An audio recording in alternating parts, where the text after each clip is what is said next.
श्री परमात्मा नमः। मैं प्रोफेसर हरिहृदय अवस्थी अपने परम पूज्य गुरु जी प्रोफेसर पंडित भगवत शरण शुक्ल जी वेद मूर्ति तपोनिष्ठ गीता उपनिषद धर्मशास्त्र और दर्शन शास्त्र के विशेषज्ञ प्रोफेसर पंडित जी के साथ में आप सभी का Awasthi Ayurveda anatomy yoga and spirituality channel पर हार्दिक स्वागत करता हूँ। हम लोग सांख्य शास्त्र पर चर्चा कर रहे हैं। सांख्य तत्व कौमुदी की 5वीं कारिका चल रही है और अनुमान प्रमाण पर चर्चा चल रही है। तो आगे की चर्चा के लिए हम लोग चलते हैं गुरु जी की ओर। नमोस्तुनन्ताय सहस्रमूर्तये सहस्रपादाक्षि शिरोरुबाहवे सहस्रनाम्ने पुरुषाय शाश्वते सहस्रकोटियुगधारिणे नमः। कृष्णाय वासुदेवाय हरये परमात्मने प्रणतक्लेशनाशाय गोविंदाय नमो नमः। इस चैनल से संबद्ध सभी विद्वद्गण, सभी जिज्ञासु छात्रवृंद, सहृदय सज्जनवृंद एवं इस चैनल के संस्थापक तथा प्रबंधक आचार्य हरिहृदय अवस्थी जी, सांख्य शास्त्र के इस चर्चा सत्र में आप सभी का स्वागत है। संप्रति प्रमाण विवेचन के प्रसंग में अनुमान प्रमाण का विशेष विचार सांख्य तत्व कौमुदी के अनुसार चल रहा है, जिसमें पूर्व दिन में अनुमान के 3 स्वरूप, जैसा कि आचार्य ईश्वर कृष्ण अपने कारिका में कहा, त्रिविधम अनुमान माख्यातम में पूर्वत शेषवत सामान्यतो दृष्ट, ये 3 भेद बतलाए गए और उसमें प्रथम जो पूर्वत है उसके वीत और अवीत, ये 2 भेदों पर चर्चा हुई, जिस पर विचार हुआ था। आज विचार सर्वप्रथम हो रहा है कि वीत अनुमान भी 2 प्रकार के, जो पूर्वत का वीत और अवीत भेद है, इसमें वीत के भी 2 भेद होते हैं, पूर्वत और सामान्य तो दृष्ट के रूप में। तो वीतम द्वेधा पूर्वत सामान्यतो दृष्टम च तत्रैकम दृष्ट स्वलक्षण सामान्य विषयम यत् तत्पूर्वत पूर्व प्रसिद्धम च दृष्ट स्वलक्षण सामान्यम इत्यावत् तदस्य विषयत्वेन अस्त्यनुमान ज्ञानस्य इति पूर्वत यथा धूमात् वह्नित्व सामान्य विशेषः पर्वते अनुमीयते तस्य वह्नित्व सामान्य विशेषस्य स्वलक्षणं वह्नि विशेषो दृष्टो रसवत्यां। तात्पर्य यह है कि जो वीत के 2 प्रकार पूर्वत और सामान्य तो दृष्ट ये बतलाए गए, तो इसमें जो पूर्वत है तो दृष्ट स्वलक्षण सामान्य विषयम यत् तत्पूर्वत, जिसका अपना स्वरूप पूर्व में देखा गया है, वह पूर्वत कहा जाता है, अर्थात पूर्व प्रसिद्ध, जिसका स्वलक्षण सामान्य पूर्व में देखा गया है और वो पूर्व प्रसिद्ध है, वह कहलाता है आपका पूर्वत अनुमान होता है। तदस्य विषयत्वेन अस्ति अनुमान ज्ञानस्य, अस्य विषयत्वेन अनुमान ज्ञानस्य पूर्वत, अस्य अनुमान ज्ञानस्य विषयत्वेन अस्ति, इसका तदस्य अनुमान, इस अनुमान ज्ञान का विषयत्वेन स्थिति पूर्व में है, ऐसा मान करके चलता है। कैसे? जैसे यथा धूमात् वह्नित्व सामान्य विशेष पर्वते अनुमीयते, धूम इस हेतु से वह्नित्व सामान्य का अर्थात सकल वह्नि का वह्नि विशेष का पर्वत में अनुमान किया जाता है,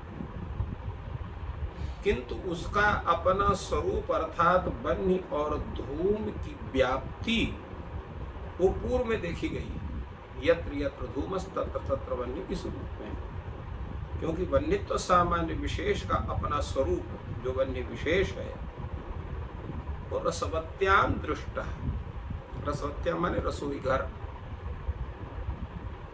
तो रसवत्याम रसोई घर में देखा गया है कि वहां पर धूम है और वन्य का है, अर्थात धूम और अग्नि का साहचर्य वहां पर देखा गया है। तो यहाँ रसवती शब्द जो रसोई घर का बोधक है वह गोष्ठ अग्नि का, चत्वर अग्नि का भी उपलक्षक है। अर्थात जहां जहां पर वन्य और धूम का साहचर्य देखा गया है, हम देखते हैं रसोई घर में धुआं है तो अग्नि है। इसी प्रकार गोष्ठ में अर्थात गौशाला में जहाँ पर जो है पशुओं को मशक आदि व्याप्त न करे इसलिए वहाँ पर अग्नि जलाई जाती है, जिससे धुआं होता है। उस धूम के द्वारा वहाँ पर पशुओं को किसी भी प्रकार का मशक इत्यादि जो जंतु हैं उनसे वो उनको नहीं काटते हैं, उनकी सुरक्षा होती है। इसलिए गोष्ठ में भी अग्नि होती है, धुआं होता है। और चत्वर, चत्वर का मतलब कहीं भी मैदान इलाके में जहाँ पर हम लोग कुछ अगर बहुत कचरा है तो उसको जलाने के लिए अग्नि लगाते हैं कि जिससे कचरा साफ हो जाए, साफ स्वच्छ मैदान या स्थल विशेष जो है वो स्वस्थ सुंदर रहे। तो वहाँ पर भी अग्नि लगाया जाता है। तो वहाँ पर भी देखते हैं कि धुआं भी अग्नि है। तो देखिए इस तरह से 3-4 जगह देखा गया कि जहाँ जहाँ धुआं है वहाँ वहाँ अग्नि है। तो ये ज्ञान होता है यत्र यत्र धूमस् तत्र तत्र वह्नि, जहाँ जहाँ धुआं है वहाँ पर आग भी है। तो इस तरह से ये व्याप्ति, यही व्याप्ति ही उस वह्नि का, अग्नि का स्वलक्षण है, अपना स्वरूप है। इसलिए कहा वन्य तो सामान्य विशेष स्वलक्षणम वन्य विशेष दृष्टा रसवत्या। रसवती शब्द जैसे हमने बताया कि रसवती शब्द ये चत्वर और गोष्ठ का भी उपलक्षक हो सकता है। तो इसलिए जब ये 3-4 जगह हमने देखा कि वन्य और धूम का साहचर्य है तो बड़ी दूर से पर्वत में भी धुआं दिखाई पड़ रहा है। और धुआं कैसा है, वो जो है तो है वो अविच्छिन्न धूम रेखा, माने धुआं एकदम निकल रहा है, बीच में वो खंडित खंडित होकर के नहीं रखा है, एक साथ काफी देर से निकल रहा है।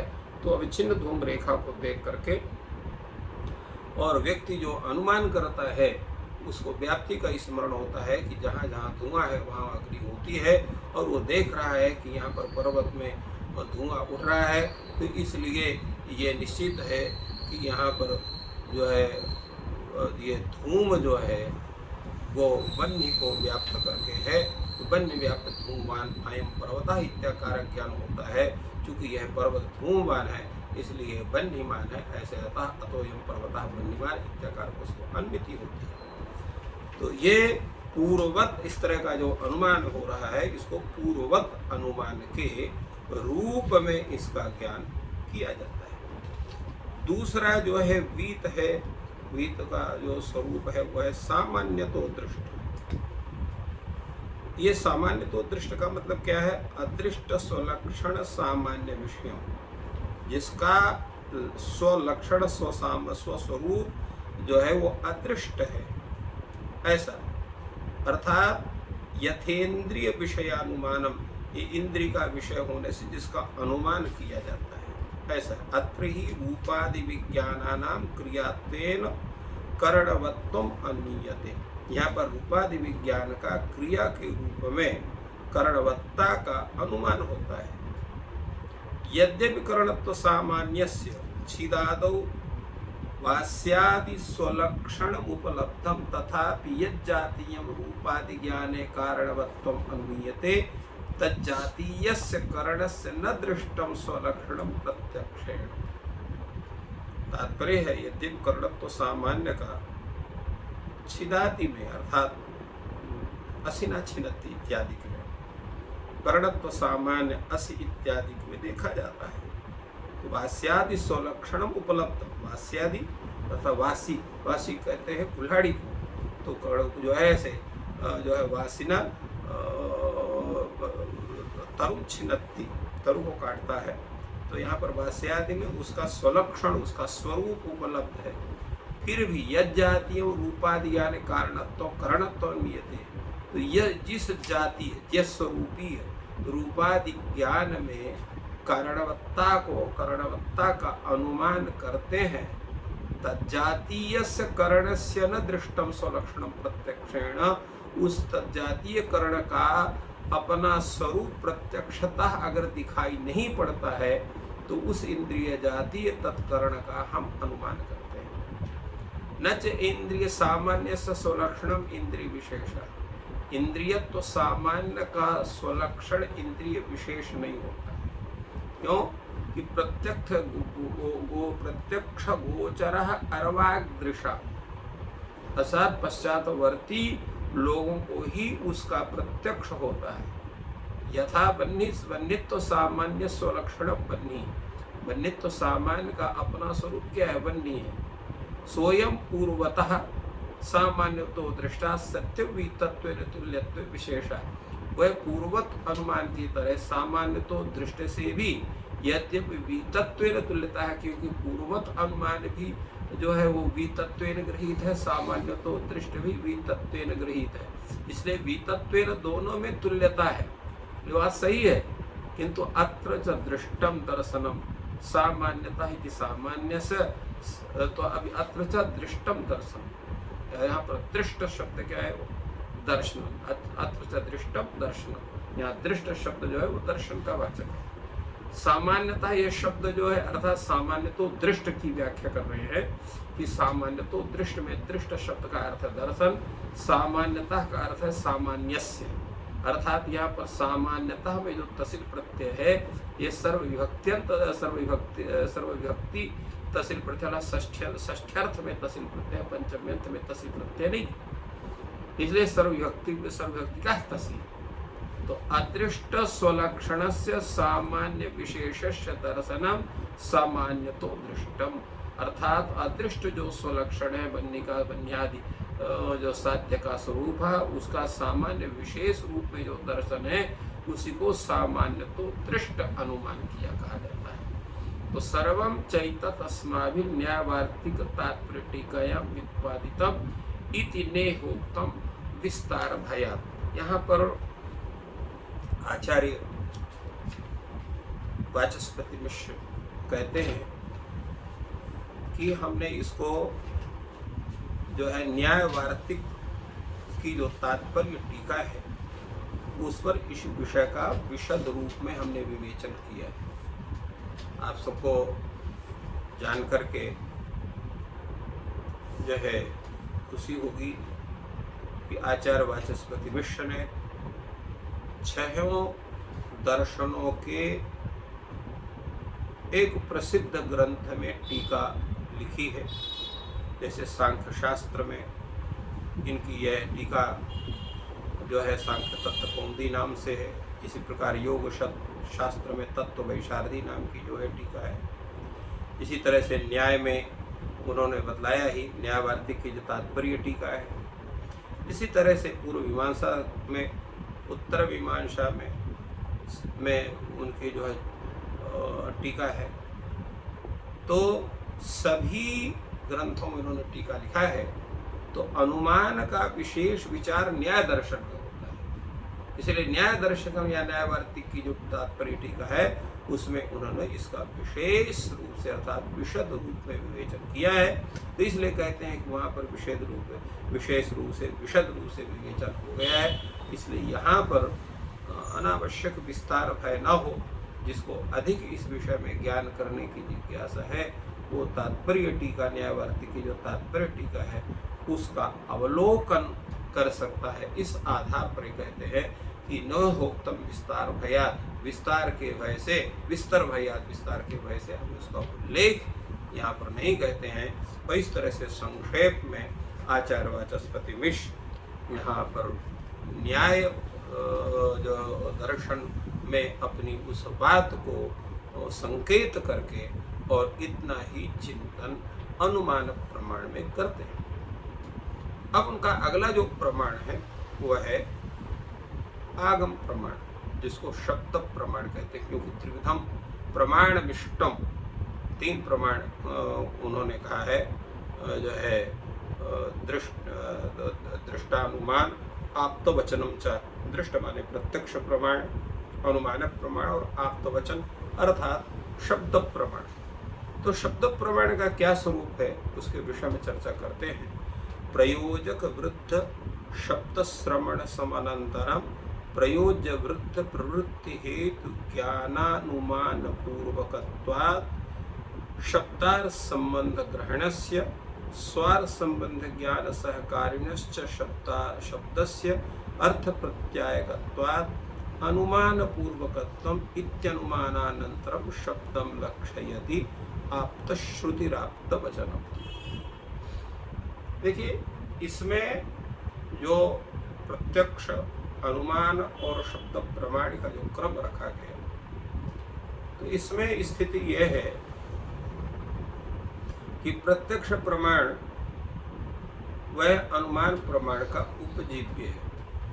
क्यों? प्रत्यक्ष के माध्यम से उसका ज्ञान करने का प्रयास हुआ, किंतु उसका ज्ञान नहीं हुआ, तो प्रत्यक्ष ही हेतु से संबद्ध जो है उस अनुमेय का अनुमान व्यक्ति जब करता है तो उस अनुमान प्रमाण में प्रत्यक्ष वहां उपजीव्य के रूप में उपस्थित होता है। ठीक इस रूप में उच्चरित शब्द का प्रत्यक्ष हुआ, किंतु उच्चरित शब्द के प्रत्यक्ष होने के पश्चात भी उस शब्द से उस अर्थ विशेष का ज्ञान नहीं हुआ, तो उसमें अनुमान के द्वारा हम उस शब्द से उस अर्थ के विषय में, उसके अर्थ शब्दार्थ के संबंध के विषय में ज्ञान करते हैं, और तब जाके उस शब्द से उस अर्थ विशेष का हमें अनुभव होता है।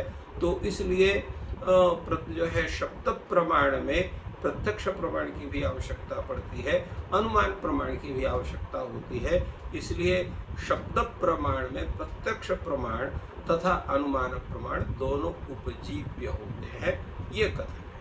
अब ये कैसे ये पूरी विचार की चर्चा होती है, कैसे हम शब्दार्थ का ग्रहण, शब्दार्थ संबंध का ग्रहण करते हैं, इस पर एक सूत्र रूप में आचार्य वाचस्पति मिश्र ने यहाँ उपस्थापित किया है। ज्ञान, जब शब्दार्थ का ज्ञान होता है तो उसमें तीन व्यक्ति उपस्थित होते हैं। एक ऐसा व्यक्ति जो उस शब्द और अर्थ के विषय में पूर्ण ज्ञान रखता है, जिसको हम लोग कहते हैं जो है वो शब्द ज्ञान विशिष्ट यथार्थ वक्ता या जो है वृत्त उसको कहते हैं, तो उसको कहते हैं प्रयोजक वृत्त।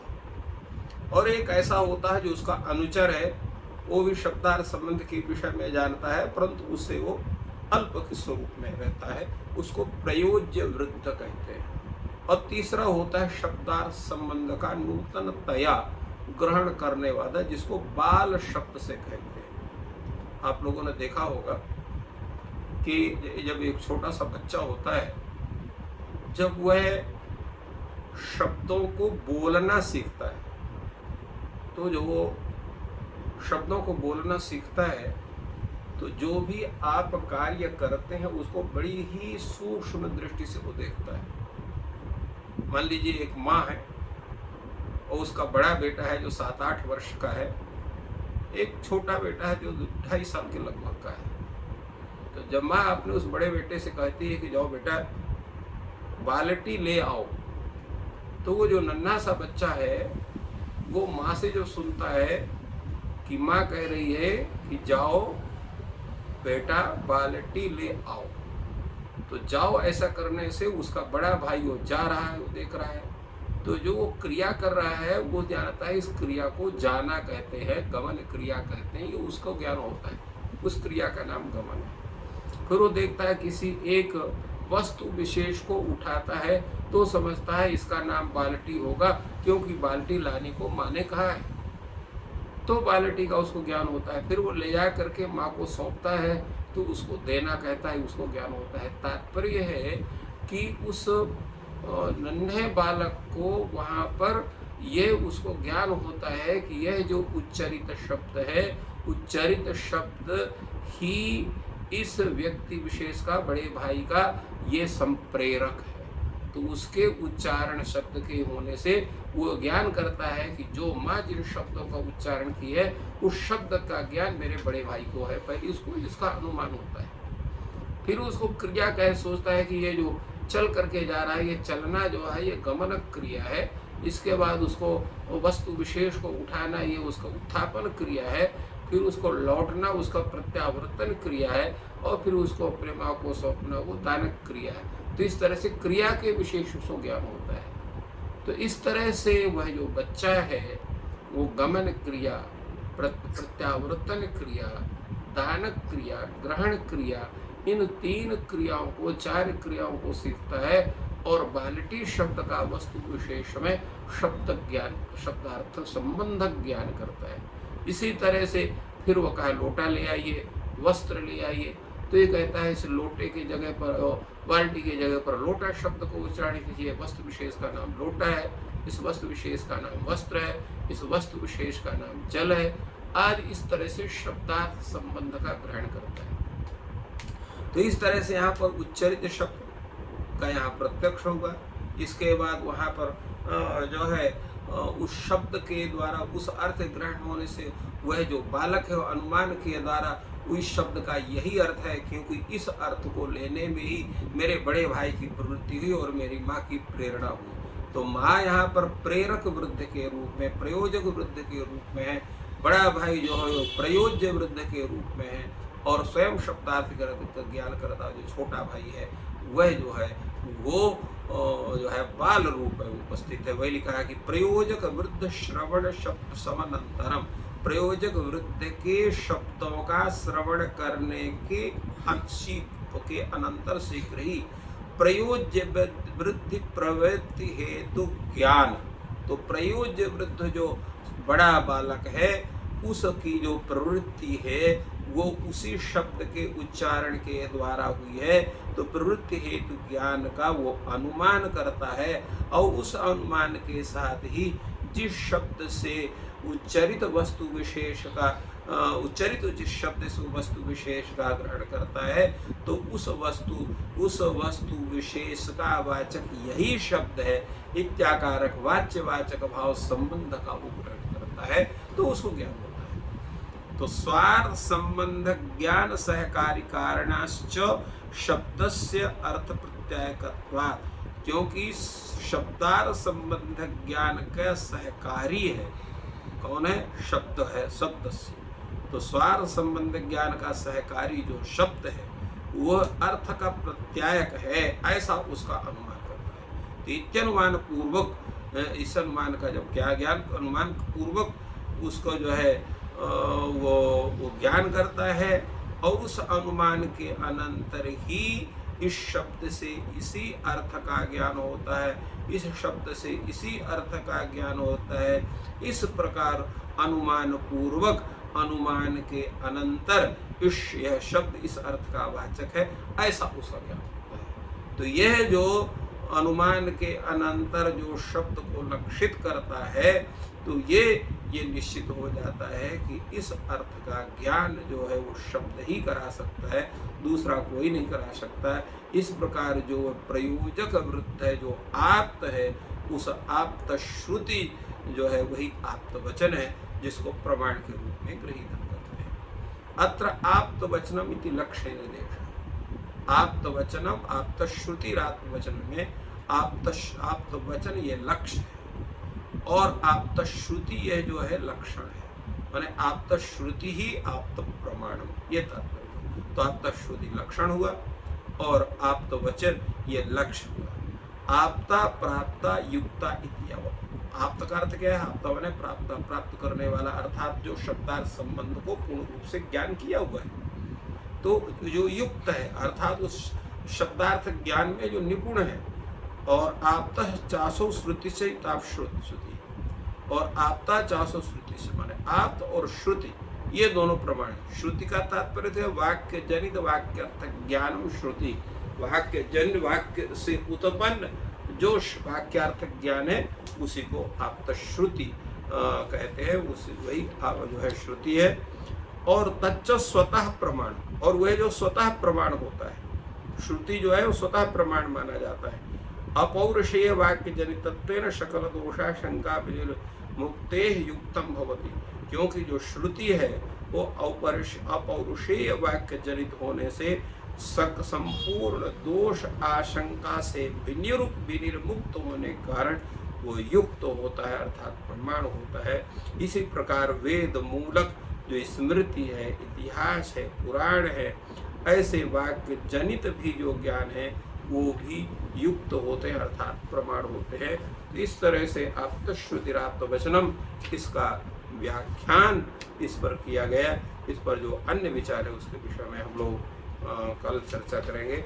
आज यहीं पर हम लोग विश्राम करते हैं और इसके इस तरह से इस प्रमाण की चर्चा के द्वारा जो प्रमेय की स्थिति कैसे होती है इसका विवेचन आचार्य वाचस्पति मिश्र ने यहाँ पर उपस्थापित किया, इस आप्त श्रुति अर्थात आप्त प्रमाण के द्वारा। गुरु जी ने बहुत ही सरल शब्दों में अनुमान प्रमाण की व्याख्या की और अब आप्त को समझा रहे हैं के साथ। ईश्वर से आप सबकी सहायता करें। आपका दिन शुभ हो। धन्यवाद।